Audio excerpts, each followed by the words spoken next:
अस्सलाम वालेकुम वरहमतुल्लाहि वबरकातुहू। दोस्तों, आज 27 जून और इतवार का दिन है। सऊदी अरब की फटाफट बड़ी खबरों में आपका स्वागत है।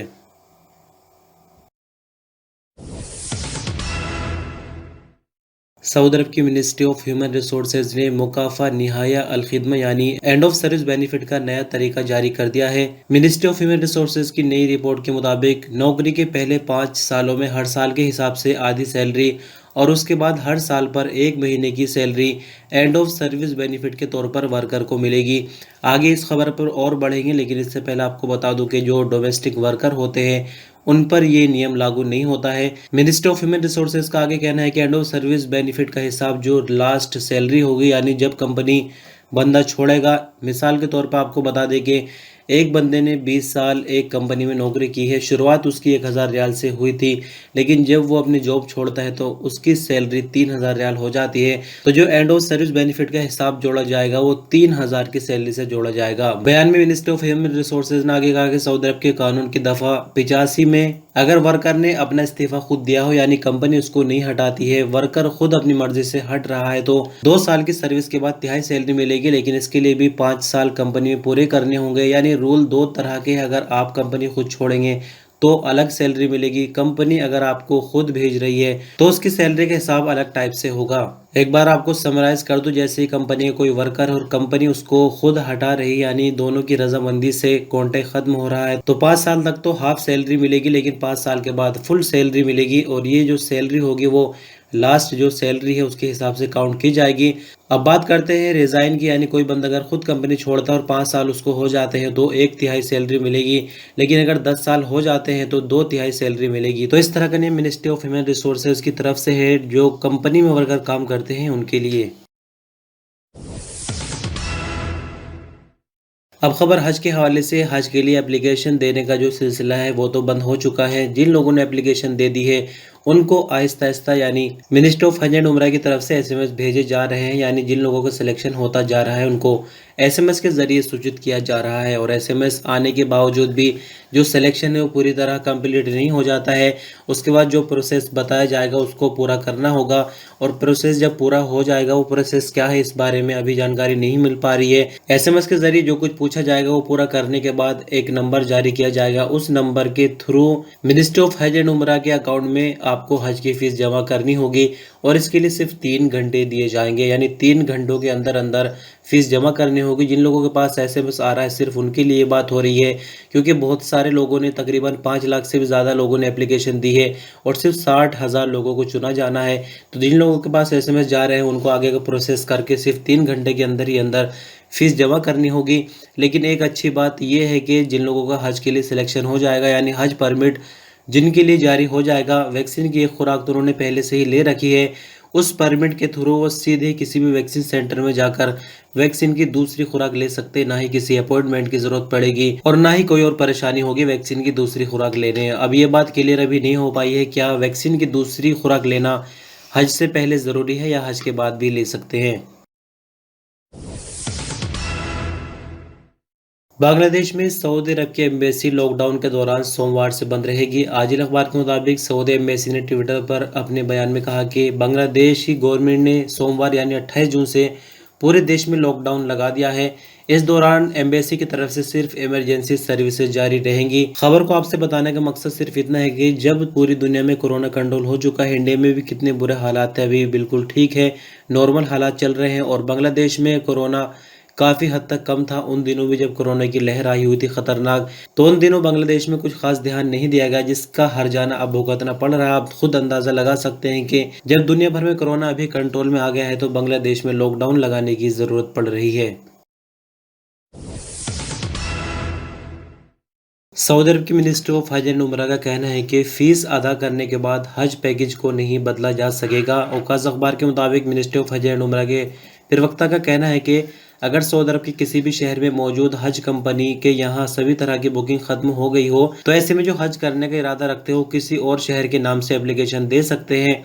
यहाँ मैं थोड़ा सा आपको क्लियर कर दूं कि सऊदी अरब के सभी शहरों में छोटी छोटी हज कंपनियां हैं, यानी एजेंट उनको कह सकते हैं या ठेकेदार कह सकते हैं, जो कि रजिस्टर्ड है मिनिस्ट्री ऑफ हज एंड उमरा की तरफ से, और ग्रुप बनाकर आपको मक्का मुकर्रमा पहुंचाएंगे। यानी जिस तरह से उमरा होता है वैसा नहीं है, आप अपनी मर्जी से मक्का मुकर्रमा नहीं पहुंचेंगे, ग्रुप में कंपनी के जरिए ही मक्का मुकर्रमा पहुंचा जाएगा। और ये कंपनियां मिनिस्ट्री ऑफ हज एंड उमरा के यहाँ रजिस्टर्ड है। तो कहने का मतलब ये है कि अगर आपके नियर बाय जो कंपनी है उनको कोटा दिया जाता है, वो कोटा फुल हो गया है और बुकिंग नहीं हो पा रही है, तो ऐसे में दूसरे शहर से बुकिंग करा सकते हैं। बयान में आगे कहा गया कि सऊदी अरब के किसी भी शहर से मक्का मुकर्रमा उम्मीदवार को हज कंपनी के बारे में जरूरी जानकारी निकाल लेनी चाहिए। सऊदी अरब में कोविड-19 के नए मामले 1301 रिकॉर्ड पर आए हैं, जबकि नई रिकवरी 1376 है। 17 नई मौत हुई है, जिसके बाद कुल मरने वालों की तादाद बढ़कर 7760 हो जाती है। एक्टिव मामलों की बात करें तो 11339, जिनमें से 1450 क्रिटिकल केस है। सऊदी भर में फिलहाल कोरोना के कुल पॉजिटिव केसों की बात करें तो अब तक 4,82,003 लोगों में कोरोना पाया गया है, जबकि 4,63,004 लोग कोरोना से ठीक भी हो चुके हैं। अरब ज्वाइंट फोर्स ने शनिवार की रात और इतवार की सुबह सऊदी अरब पर यमन में यानी हूथी की तरफ से ड्रोन हमले नाकाम बनाए हैं। सऊदी अरब की सरकारी न्यूज एजेंसी एसपी के मुताबिक अरब ज्वाइंट फोर्स के प्रवक्ता ने बताया कि शनिवार की रात दक्षिण सऊदी अरब पर बारूद से भरे हुए ड्रोन रास्ते में रोककर नाकाम बना दिए गए। इतवार की सुबह खमीस मुशत की तरफ भेजे गए हूथी के ड्रोन को रास्ते में रोककर नाकाम बनाया गया।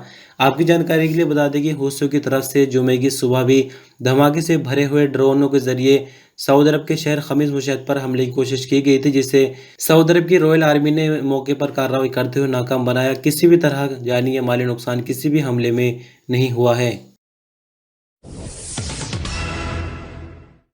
सऊदी मौसम विभाग का कहना है कि इतवार को ईस्टर्न रीजन में ज्यादा गर्मी पड़ने की उम्मीद है। अखबार 24 के मुताबिक मौसम विभाग का कहना है कि इतवार को जाजा, नसीर, बाहा और मक्का मुकर्रमा के ऊपरी इलाकों में तेज हवा चलेगी। मौसम में ज्यादातर बादल छाए रहेंगे और रुक रुक कर बारिश भी हो सकती है। मौसम विभाग का आगे कहना है कि इतवार को मक्का मुकर्रमा और मदीना मुनव्वरा के समुद्री तटीय इलाकों पर तेज हवा चलेगी, जिससे विजिबिलिटी काफी हद तक कम हो जाएगी। मौसम विभाग ने टेम्परेचर के हवाले से बताया कि सऊदी अरब में सबसे ज्यादा टेम्परेचर यानी 45 डिग्री सेंटीग्रेड अलहसा और सबसे कम टेम्परेचर 15 डिग्री सेंटीग्रेड अल-सौदा में रहेगा। ताइफ म्यूनिसिपैलिटी के तहत काम करने वाली लेडीज इंस्पेक्टर्स ने एसओपीज के वायलेशन पर कई दुकानों को सील कर दिया है। सबक अखबार के मुताबिक म्यूनिसिपैलिटी ने कहा कि लेडीज इंस्पेक्टर्स की टीम ने शहर भर की मार्केटों, दुकानों, शॉपिंग मॉल्स का दौरा करके एसओपीज की जांच की। दौरे के दौरान संगीन वायलेशन पर कई दुकानों को सील किया गया, जबकि जहां छोटी मोटी कमियां देखी गई वहां पर नोटिस जारी करके वार्निंग दे दी गई। जिन दुकानों को बंद किया गया है उनके मालिकों को तलब किया गया है, इन पर जुर्माने लगाए जाएंगे। बल्दिया का कहना है कि सऊदी शहरियों और यहाँ रहने वाले अजनबियों से अपील की जाती है कि एसओपीज का पालन करें, इसमें हम सब की भलाई है। सऊदी अरब के ईस्टर्न रीजन में पुलिस ने लूटमार करने वाले 4 लोगों को गिरफ्तार किया है। पुलिस प्रवक्ता मोहम्मद अल शहरी ने कहा कि लूटमार और गाड़ियां छीनने वाले चारों मुलजिम सऊदी है।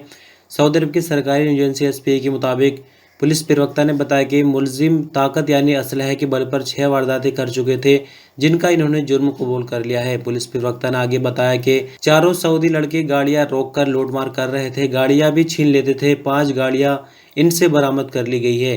चारों मुलजिम को मुकदमा दर्ज करके पब्लिक प्रोसिक्यूशन के हवाले कर दिया गया।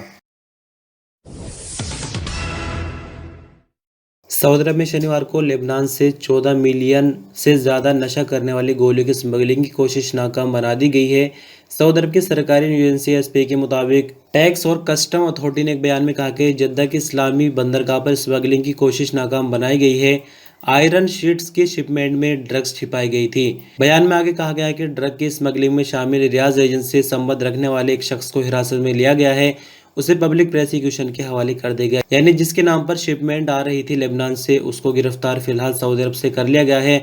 और एक चीज़ आपको और बता दें कि अप्रैल के महीने में लेबनान से ड्रग स्मगलिंग की 2 बड़ी कार्रवाइयां नाकाम बनाए जाने के बाद सऊदी अरब ने लेबनान से फलों और सब्जियों के इंपोर्ट पर फिलहाल तक भी पाबंदी लगा रखी है। और ऐसे में देख सकते हैं कि जो आयरन की शीट होती है लोहे की, उसके अंदर भी ड्रग स्मगलिंग की कोशिश को नाकाम बनाया गया। अब ऐसे में सऊदी गवर्नमेंट आगे क्या कदम उठाएगी वो देखना होगा। मक्का मुकर्रमा में स्टार्ट हालत में गाड़ी छोड़ने वालों की घात में रहने वाले 3 सीरिया के रहने वाले बंदों को गिरफ्तार किया गया है। सबक अखबार के मुताबिक गिरफ्तार किए गए तीनों सीरिया के बंदों ने अब तक 18 सऊदी शहरी और यहाँ रहने वाले अजनबियों की गाड़ियां चोरी की थी। मक्का मुकर्रमा रीजन के पुलिस प्रवक्ता का कहना है कि गिरफ्तार किए गए तीनों मुलजिम सीरियन हैं, जिनकी उम्र 30 और 40 साल के बीच है। ये तीनों दुकानों के सामने खड़े होते थे और इस ताक में रहते थे कि कोई ग्राहक जो है वो स्टार्ट हालत में गाड़ी छोड़े और ये गाड़ी लेकर साफ हो जाए। इसी तरीके से इन्होंने सभी वारदातें की है और अपनी वारदात का जुर्म भी कबूल कर लिया है। इनसे पूछताछ अभी जारी है। पूछताछ के बाद शुरुआती कार्रवाई के बाद इन्हें पब्लिक प्रोसिक्यूशन के हवाले किया जाएगा, जहां से इन पर मुकदमा दर्ज होगा और इनको अदालत में पेश किया जाएगा। तो दोस्तों, इस तरह से बस खबरें यहीं ख़त्म हो जाती है। आई होप वीडियो आपको पसंद आई, कि छोटा सा लाइक दे सकते, चाहे तो वीडियो को अपने दोस्तों तक शेयर कर सकते हैं। अभी भी कोई कन्फ्यूज़न है तो कमेंट में ज़रूर पूछे। अपना ख्याल रखिएगा। बहुत शुक्रिया। अल्लाह हाफिज़।